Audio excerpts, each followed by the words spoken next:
প্রিয় শিক্ষার্থী বন্ধুরা, আসসালামু আলাইকুম। আজকে তোমাদের এসএসসি বাংলা প্রথম পত্রের সোনার তরী কবিতা নিয়ে আলোচনা করব। তো কবিতাটি রবীন্দ্রনাথ ঠাকুরের সোনার তরী কাব্যগ্রন্থ থেকে নেওয়া একটি কবিতা। এসএসসি বাংলা প্রথম পত্রে রবীন্দ্রনাথ ঠাকুরের আগের সিলেবাসভুক্ত কবিতা ছিল ঐকতান। সেই কবিতার পরিবর্তে সোনার তরী কবিতাটিকে এবছর পাঠ্যভুক্ত করা হয়েছে। তো যে কোনো কবি বা লেখকের পরিচিতিটা খুবই গুরুত্বপূর্ণ। তোমাদের পরীক্ষায়, বিশেষ করে ভর্তি পরীক্ষায় এখান থেকে অনেক প্রশ্ন আসে। তো রবীন্দ্রনাথ ঠাকুর সম্পর্কে আমরা ছোট পরিসরে অল্প করে একটু জেনে নেই যে রবীন্দ্রনাথ ঠাকুরের প্রত্যেক লেখক কবির জন্ম, মৃত্যু, তার জন্মস্থান, তার বিখ্যাত কোনো কাব্যগ্রন্থ, প্রথম প্রকাশিত কাব্যগ্রন্থ অথবা তার ছদ্মনাম, এরকম যদি যে ইম্পর্টেন্ট যে বিষয়গুলো থাকে সেগুলো আমাদেরকে জেনে নিতে হয়। তো রবীন্দ্রনাথ ঠাকুর জন্মগ্রহণ করেছিলেন 1861 সালের 7ই মে। জন্মস্থান ছিল কলকাতার জোড়াসাঁকোর বিখ্যাত ঠাকুর পরিবারে।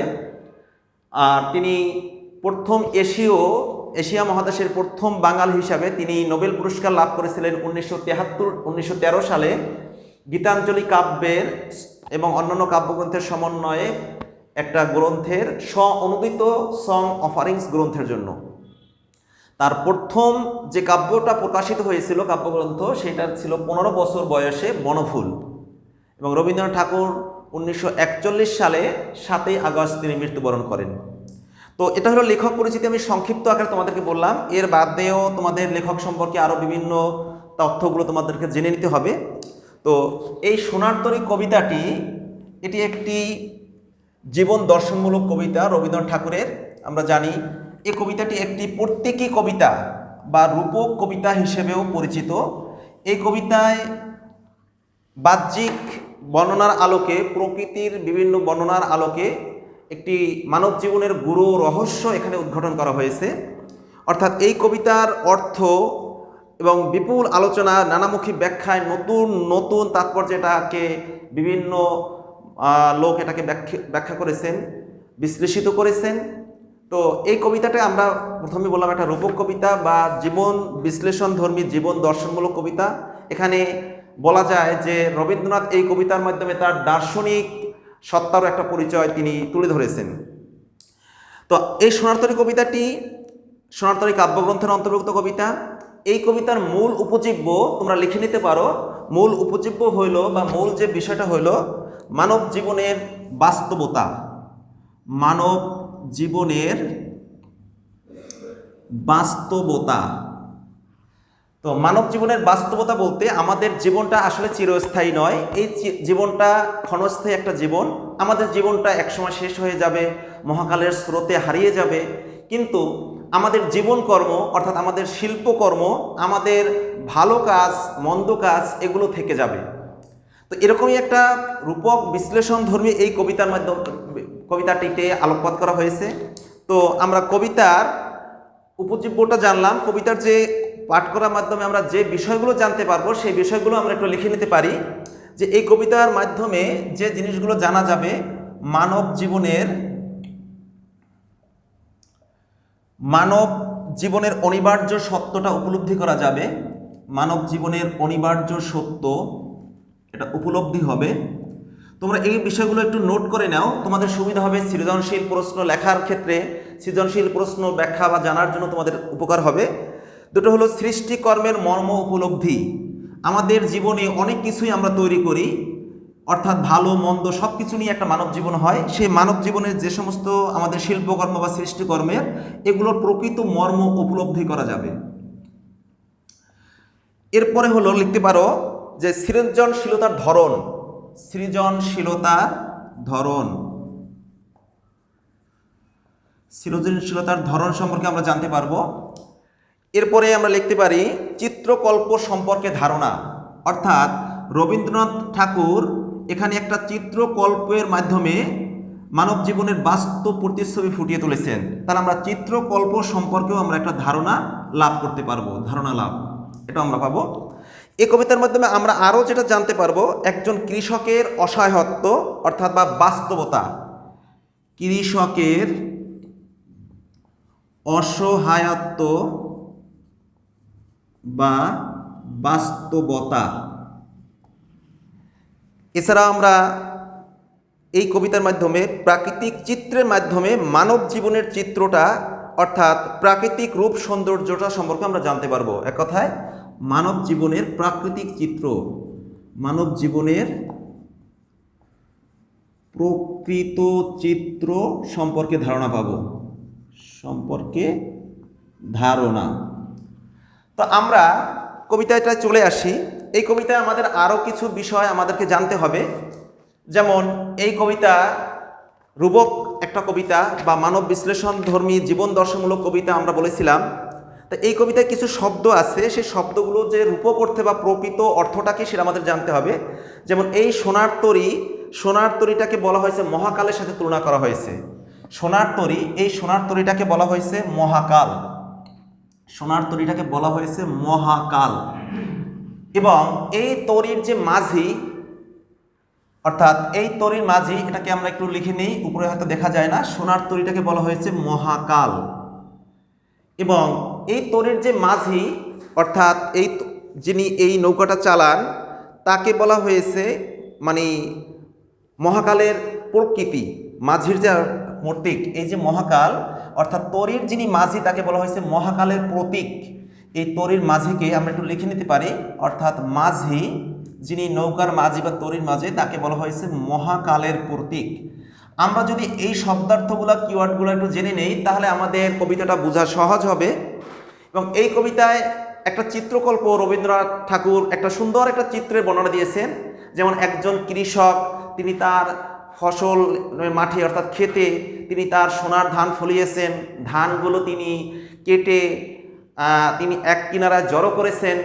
এমন সময় আকাশে ভারী মেঘ এবং সেখান থেকে প্রবল বৃষ্টি।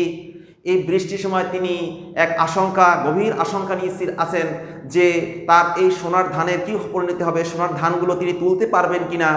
এরকম একটা শেষ মানে একটা আশঙ্কামূলক অবস্থায় তিনি দেখতে পেলেন যে দূর থেকে একটা নদীর স্রোতে পাল তুলে একটা নৌকা বেয়ে চলে আসছে, সোনার তরী বা সোনার একটা নৌকা।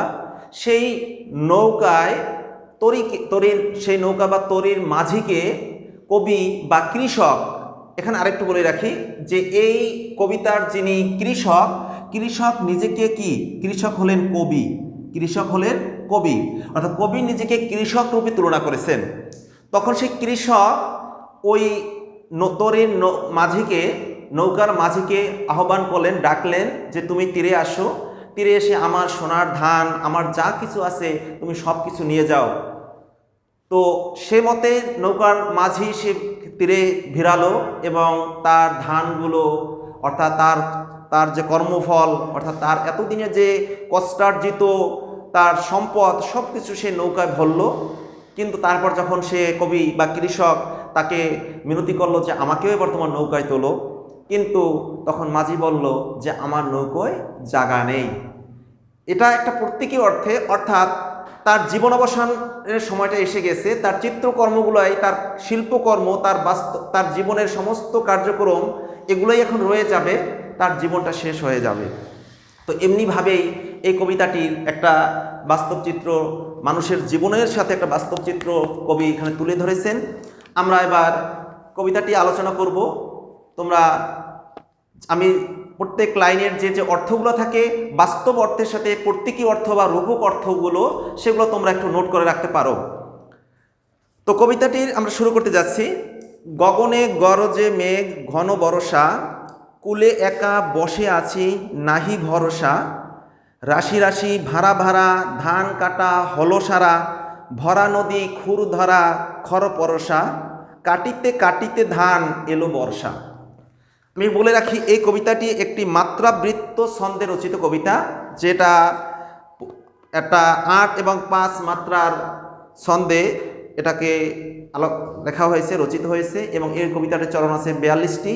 তো প্রথম স্তবক বা প্রথম প্যারায় কবি এখানে মানব জীবনের একটা বাস্তব দৃষ্টিভঙ্গি তুলে ধরেছেন। তাহলে এই প্যারার মূল থিমটা আমরা লিখতে পারি, আমি বোর্ডে লিখতে পারলাম না, যে এই যে আমরা ৮টা লাইন পড়লাম, গগনে গরজে মেঘ ঘন বরষা, কুলে একা বসে আছি নাহি ভরসা। এই কবিতা মানব জীবনে একটা বাস্তব দৃষ্টিভঙ্গি কবি ফুটিয়ে তুলেছেন।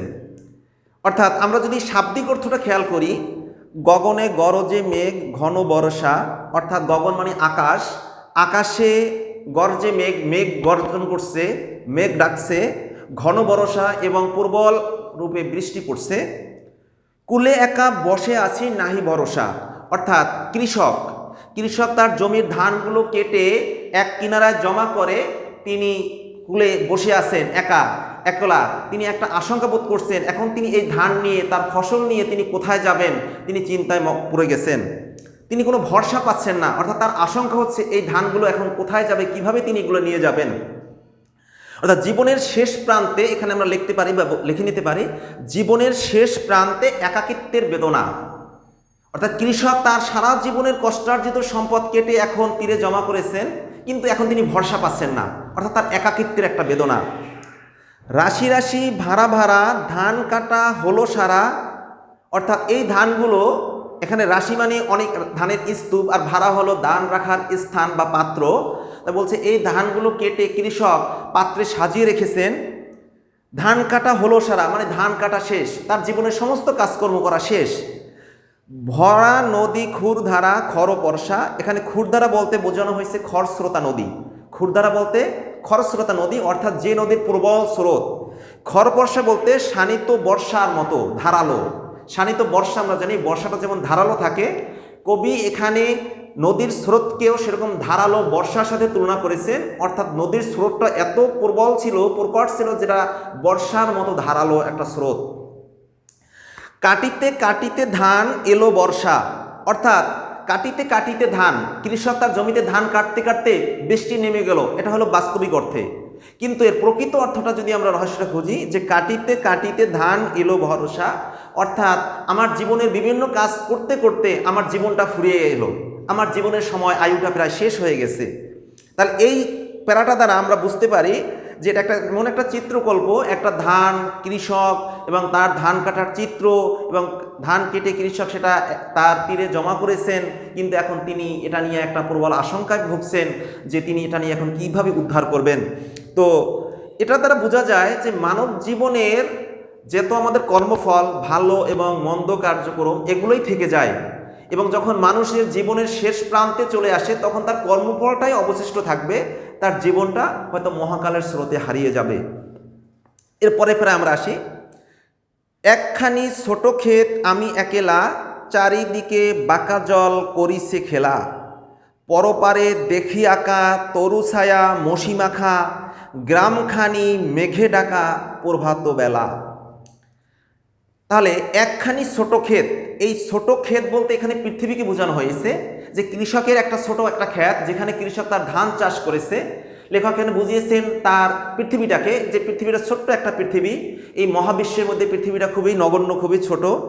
তো একখানি ছোট ক্ষেত আমি একেলা, এই ক্ষেতের মধ্যে কৃষক যেমন একা এখন বসে আছেন, তাহলে পৃথিবীতে মানুষের জীবনের শেষ পর্যায়ে এসেও তখন কিন্তু তার কোনো সঙ্গী সাথী কারো কথাই মনে পড়ে না, মনে পড়ে যে আমি একাই পৃথিবীতে এসেছি, আবার এখন আমাকে একাই যেতে হবে, কেউ তাকে বাঁচাতে পারবে না, কেউ তাকে রক্ষা করতে পারবে না। তাহলে বুঝালো যে একখানি ছোট ক্ষেত আমি একেলা, অর্থাৎ কৃষকের নিঃসঙ্গ অবস্থা।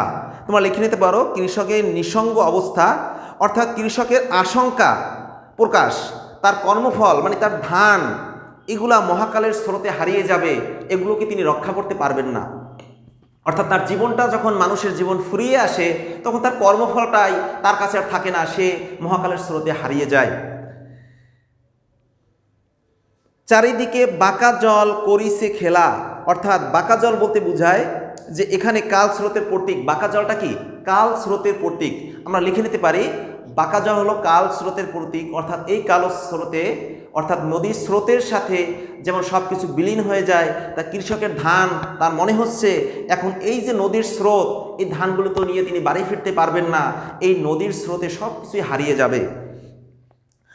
পরপারে দেখি আঁকা তরু ছায়া মশি মাখা, গ্রামখানি মেঘে ডাকা প্রভাত বেলা। পরপারে দেখি আঁকা, অর্থাৎ লেখকের এখন কল্পনা, তার চোখে যখন তিনি দূরে তাকাচ্ছেন দেখতে পাচ্ছেন যে দূরের যে মেঘে গ্রামখানি তার গাছপালার অন্ধকারে ঢেকে আছে। তরু ছায়া মশি মানে গাছপালার অন্ধকারাচ্ছন্ন একটা অবস্থা, যে তরুছায়া মসজিদ গাছপালার অন্ধকারাচ্ছন্ন অবস্থার একটা পরিবেশের মাধ্যমে দূরের গ্রামখানি ঢেকে গেছে। এর দ্বারা বোঝা যায় যে জীবনের শেষ পর্যায়ে, মানে জীবনের আর কোনো কিছু বাকি নেই, জীবনটা হয়তো ফুরিয়ে যাবে। যখন একজন মানুষের শেষ প্রান্তে জীবন চলে আসে, তখন তার কাছে মনে হয় সব কিছুই অন্ধকার, সব কিছুই হারিয়ে যাচ্ছে। আর প্রভাত বেলা বলতে এখানে পরকালের জীবনের শুরুটাকে বোঝানো হয়েছে, যে দুনিয়ার জীবনটা আমার শেষ, এখন পরকালের জীবনটা শুরু হবে, অর্থাৎ ইহকালটা আমার শেষ হয়ে যাচ্ছে। এপারেতে ছোট ক্ষেত আমি একেলা, পরকালটা তো শুরু হতে যাচ্ছে, আর আমি এপারে মানে দুনিয়ার জীবনে এখন আমি একাই নিঃসঙ্গ অবস্থায় বেঁচে আছি। এটা কৃষকের ধান ক্ষেতের যে অবস্থাটা, এটার সাথে লেখক কবি মানব জীবনের শেষ প্রান্ত, জীবনের শেষ অবস্থাকে তিনি তুলনা করেছেন। গান গে তরিবে কে আসে পারে, দেখে যেন মনে হয় চিনি উহারে। তাহলে এখানে বোঝা যাচ্ছে যখন লেখকের বা কবি বা কৃষকের এই এমন একটা অবস্থা যে তিনি ধান ক্ষেতের পারে বসে আছেন, খরস্রোতা নদী বয়ে চলছে, মনে হচ্ছে এই মুহূর্তে মনে হয় নদীর স্রোতে সব ভেসে যাবে, তখন লেখক দেখতে পাচ্ছেন, কৃষক দেখতে পাচ্ছেন যে দূর থেকে একটা নৌকা মাঝি সে বেয়ে আসতেছে তার কাছে। গান গেয়ে তিনি কিভাবে আসছেন? গান গেয়ে, দেখে যেন মনে হয় চিনি উহারে। কবির বা কৃষকের মনে হচ্ছে এই কৃষককে, এই মাঝিটাকে তিনি চেনেন, একটা আশঙ্কা কাজ করছে। তো এই মাঝিটাকে আমরা আগে বলেছিলাম, এই মাঝি হলেন কি? মহাকালের প্রতীক। তরীটা হলো মহাকাল, আর যিনি মাঝি নৌকার তিনি হলেন মহাকালের প্রতীক। ভরা পালে চলে যায়, কোনো দিকে নাহি চায়, ঢেউগুলি নিরুপায় ভাঙে দুধারে, দেখে যেন মনে হয় চিনি উহারে। অর্থাৎ যখন মাঝিটা আসলো নৌকাটা নিয়ে, নৌকার কি ছিল? পাল ছিল, ভরা পালে সে বেয়ে আসতেছে, কোনো দিকে নাহি চায়। এর দ্বারা বোঝাচ্ছে মাঝির চলার উদ্যমতা, অর্থাৎ মাঝি এমনভাবে নৌকাটা বেয়ে আসতেছেন, চালিয়ে আসতেছেন, তিনি তার কোনো দিকে খেয়াল নেই, অর্থাৎ নদীর সাথে স্রোতের মধ্যে তার উদ্যমতা। অর্থাৎ মহাকাল এটা তারা বুঝিয়েছে যে মহাকাল অর্থাৎ সময় এবং স্রোত এটাকে দ্রুত চলে যায়। Time and tide wait for none, এটা ইংরেজিতে প্রবাদ আছে, অর্থাৎ সময় এবং স্রোত কাহার জন্য অপেক্ষা করে না। আমাদের জীবনটাও কিন্তু শুরু হয়েছে, হয়তো আমাদের কথা মনে আছে বাল্যকাল, আমরা কি করেছি? প্রাইমারি স্কুল, তারপরে মাধ্যমিক স্কুল, এখন আমরা কলেজে পড়তেছি। তার মানে কি আমাদের সময়টা কিন্তু খুব দ্রুত চলে যাচ্ছে। তাহলে কবি এখানে নদীর স্রোতের সাথে নৌকার বয়ে চলাকে মানব জীবনের সময়টা চলে যাওয়ার একটা তিনি মেলবন্ধন ঘটিয়েছেন। এটা প্রত্যেকের অর্থে এটাকে বুঝিয়েছেন যে মহাকালের সময় নিরবধি চলে যায়, এটা কারোর জন্যই অপেক্ষা করে না। ওগো তুমি কোথা যাও কোন বিদেশে, বারেক ভিড়াও তরি কুলেতে এসে, যেও যেথা যেতে চাও, যারে খুশি তারে দাও, শুধু তুমি নিয়ে যাও ক্ষণিক হেসে। এখন দেখো ওগো, ওগো দ্বারা কি? কবি মাঝিকে অর্থাৎ কৃষক মাঝিকে সম্বোধন করেছেন ওগো। যখন দেখলেন তিনি নৌকাটা বেয়ে যাচ্ছে, বলেন ওগো, মানে মাঝি তুমি কোথা যাও কোন বিদেশে। বিদেশ বলতে চিরায়ত শিল্পলোকের প্রতীক, অর্থাৎ এই নৌকাটা কোন মহাকালের স্রোতে হারিয়ে যাবে। কবি কৃষক সেটা জানেন না, তিনি বলছেন তুমি কোথায় চলে যাবা, কোন বিদেশে যাও। বারেক বিরাও তরি কুলেতে এসে, অনুনয় প্রকাশ। এখানে কৃষক তার অসহায়ত্ব প্রকাশ করেছেন, অনুনয় করছেন যে হে মাঝি তুমি বারেক ভিড়াও, একবার মাত্র আমার তরিটা আমার কুলে ভিড়াও, তরি কুলেতে এসে মানে কিনারায় ভিড়াও। যেও যেথা যেতে চাও, যারে খুশি তারে দাও, শুধু তুমি নিয়ে যাও ক্ষণিক হেসে, আমার সোনার ধান কুলেতে এসে। যে তুমি আমার সোনার ধানগুলো, আমার এই ফসলগুলো, আমার এই শিল্পকর্মগুলো, তুমি সৃষ্টকর্মগুলো তুমি এসে নৌকায় ভরে নিয়ে যাও, তুমি যাকে খুশি দিয়ে দাও, আমার কোনো আপত্তি নেই, কিন্তু তুমি একবার দয়া করে আসো। অর্থাৎ যখন জীবনের শেষ প্রান্তে একজন মানুষ চলে আসে, তখন তার অর্থ সম্পদ, তার বাড়ি গাড়ি টাকা পয়সা, তার কিছুই তার কাছে মূল্য থাকে না, সব কিছু মূল্যহীন হয়ে পড়ে। সে মনে করে এটা যেই নিয়ে যাক তাতে তার কিছুই আসে যায় না, কারণ তার সময়টা শেষ হয়ে আসছে। যত চাও তত লও তরণী পরে, আর আছে আর নাই দিয়েছি ভরে। এখন কৃষক বলতেছেন তুমি যত চাও তত তোমার নৌকায় ভরে নাও। পরে মানে উপরে, পরের শব্দের অর্থ কি? উপরে, যে তোমার নৌকা যত চাও তুমি ততই ভরে নিতে পারো, অর্থাৎ আমার জীবনের সব কিছু অর্জন আমি তোমাকে দিয়ে দিলাম। আর আছে, ওই নৌকার মাঝি তিনি প্রশ্ন করতেছেন কৃষকের কাছে আর কি আছে। কৃষক বলতেছেন আর নাই দিয়েছি ভরে, অর্থাৎ আমার জীবনের যা কিছু ছিল অর্জন, সব অর্জন আমি তোমাকে দিয়ে দিছি, আমার কাছে আর কিছুই নেই। এতকাল নদী কূলে জাহালয়ে সিনু ভুলে সকলই দিলাম তুলে থরে বিথরে। খেয়াল করো, এতকাল নদী কূলে মানে আমার সারা জীবনের কর্ম। নদীকূল বলতে কি বুঝিয়েছে? সারা জীবন, একটা মানব জীবন, অর্থাৎ আমার জীবনের যত কিছু আমি অর্জন করেছি, অর্থাৎ কৃষক তার সারা বছর পরিশ্রম করে যে ধানগুলো তিনি ধানগুলো উৎপাদন করেছেন, জাহালয়ে সিনু ভুলে, এখানে জাহালয়ে সিনু ভুলে বলতে বোঝায় আফসোস প্রকাশ পেয়েছে। অর্থাৎ মানব জীবনে আমাদের অনেকটা সময় যখন পেরিয়ে যায় তখন হয়তো আমরা আফসোস করি যে আমরা কি করলাম, জীবনেতে কিছু করতে পারলাম না, আফসোস হয়। ভালো যদি করি তখন সেটার জন্য ভালো হয়, খারাপ করলে সেটার জন্য আফসোস হয়। তো কৃষক বলতেছে জাহালয়ে সিনু বলে আমি যা কিছু তৈরি করেছি, আমি অর্জন করেছি, সব তোমাকে দিয়ে দিলাম, সকলেই দিলাম তুলে থরে বিথরে। থরে বিথরে মানে সুবিন্যস্ত করে, সাজিয়ে সাজিয়ে আমি তোমাকে সব দিয়ে দিলাম। এখন আমারে লহ করুণা করে। এখন কৃষক সেই মাঝির কাছে দয়া করতেছেন যে তুমি তো আমার সমস্ত কর্মগুলো, আমার সমস্ত ধানগুলো তুমি নৌকায় ভরে নিলে, এখন আমাকে একটু দয়া করে নাও, আমাকেও তোমার নৌকায় জায়গা করো, জায়গা দাও, দয়া করে আমাকে স্থান দাও। কিন্তু আসলে কি, মহাকালের নৌকায় কোনো কবি বা ব্যক্তির কোনো স্থান নেই। তারা স্থান পেতে চাইলেও তারা স্থান পায় না। মহাকাল বা স্রোত এক সময় স্রোতের সাথে সাথে জীবনটাও অবসান ঘটে যায়, সেই জীবনটাকে আর ফিরে পাওয়া যায় না। অর্থাৎ নৌকায় বা মহাকালের সেই নৌকায় তরিতে কবির বা কোনো ব্যক্তির জায়গা থাকে না, সেখানে শুধু কর্মেরই জায়গা থাকে। এখন সেই মাঝি কি বলতেছেন? মহাকালের প্রতীক যিনি মাঝি, তিনি বলছেন ঠাই নাই, ঠাই নাই ছোট সে তরি, যে আমার তরিতে কোনো কবি বা ব্যক্তির ঠাই নাই, এখানে শুধু কর্মের ঠাই আছে, অর্থাৎ তোমার ধানগুলো রাখারই জায়গা আছে। আমারই সোনার ধানে গিয়েছি ভরি, অর্থাৎ সোনার ধানে তোমার কর্মকাণ্ডে, তোমার জীবনের যে সমস্ত অর্জন ছিল সেই শিল্পকর্মে নৌকাটা ভরে গেছে। শ্রাবণ গগন ঘিরে ঘনমেঘ ঘুরে ফিরে শূন্য নদীর তীরে রহিনু পরি, যাহা ছিল নিয়ে গেল সোনার তরি। শ্রাবণ গগন ঘিরে ঘন মেঘ ঘুরে ফিরে, মানে শ্রাবণ মাসে আকাশে কি মেঘ ঘুরে ফিরে বেড়াচ্ছে। এর দ্বারা জীবনের অনিবার্য যে সত্য, যেটা আমরা এই কবিতার মাধ্যমে জানতে পারবো, প্রথমেই বলেছিলাম মানব জীবনের অনিবার্য সত্যটা উপলব্ধি হবে, যে জীবনের অনিবার্য সত্য কি মৃত্যু, জন্মিলে মরিতে হয়। একটা কথা আছে, আমরা জানি যে মানুষকে মরতেই হবে। সেই মৃত্যুটাই যে বাস্তব সত্য, চরম সত্য, সেই মৃত্যুটা এখন কাছায় চলে এসেছে, সেটাই এখন বুঝিয়েছেন। শ্রাবণ গগন ঘিরে ঘন মেঘ ঘুরে ফিরে, মানে মৃত্যুর দূত তার কাছে চলে এসেছে। শূন্য নদীর তীরে রহিনু পরি, অর্থাৎ এই নদীর তীরে আমার ধান, আমার কর্ম এখন চলে গেছে, শুধু আমি একা পড়ে রইলাম, তার কেউ নেই, নিঃসঙ্গ অবস্থায়।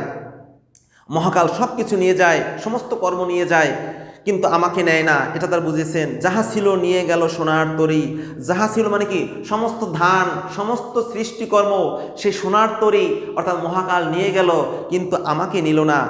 এখানে অনেকজন মানুষ পরবর্তীতে রবীন্দ্রনাথ ঠাকুরকে প্রশ্ন করেছেন যে কবি, যে এই লাইনটি দুটি দ্বারা আপনি কি বুঝিয়েছেন, যে শূন্য নদীর তীরে রহিনু পরি, যাহা ছিল নিয়ে গেল সোনার তরি। কবিভাবে ব্যাখ্যা করেছেন যে সেই মহাকাল, মহাস্রোত আমার সমস্ত জীবনকর্মকে নিয়ে গেল, কিন্তু আমাকে ঠাঁই দিল না, আমাকে নিয়ে গেল না, তো আমার জীবনটা এখানেই শেষ হয়ে যাবে। অর্থাৎ জীবনের যে চরম সত্য বাস্তবতা, মানুষের জীবনের যত কর্মগুলো, যত তাদের চিত্রকর্ম, শিল্পকর্ম, এগুলোই থেকে যায়, আর বাকি তার জীবনটা এক সময় সময়ের সাথে সাথে তাকে হারিয়ে যেতে হয়, তার মৃত্যুটাকে তাকে বরণ করতে হয়, মৃত্যুকে আলিঙ্গন করতে হয়। তাহলে আমরা এই কবিতার মাধ্যমে, মোটামুটি কবিতার সোনার তরী কবিতার মাধ্যমে একদম জীবনের বাস্তব সত্য, নিগুড় সত্য বা রহস্যটাকে কবি এখানে উন্মোচন করেছেন, আমরা বুঝতে পেরেছি। আশা করি তোমাদের কবিতার এই ভিডিওটার মাধ্যমে তোমরা সোনার তরী কবিতাটি ভালোভাবে বুঝতে পেরেছো।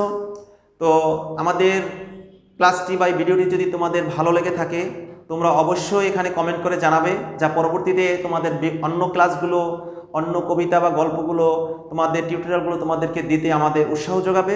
তাই তোমরা লাইক কমেন্ট করে জানাবে এবং প্রয়োজনে তোমাদের বন্ধুদের উপকারের জন্য শেয়ার করবে, এবং ভিডিওটি বা ক্লাসটি তোমাদের যদি উপকারে এসে থাকে অবশ্যই আমাদের এই চ্যানেলটি সাবস্ক্রাইব করবে।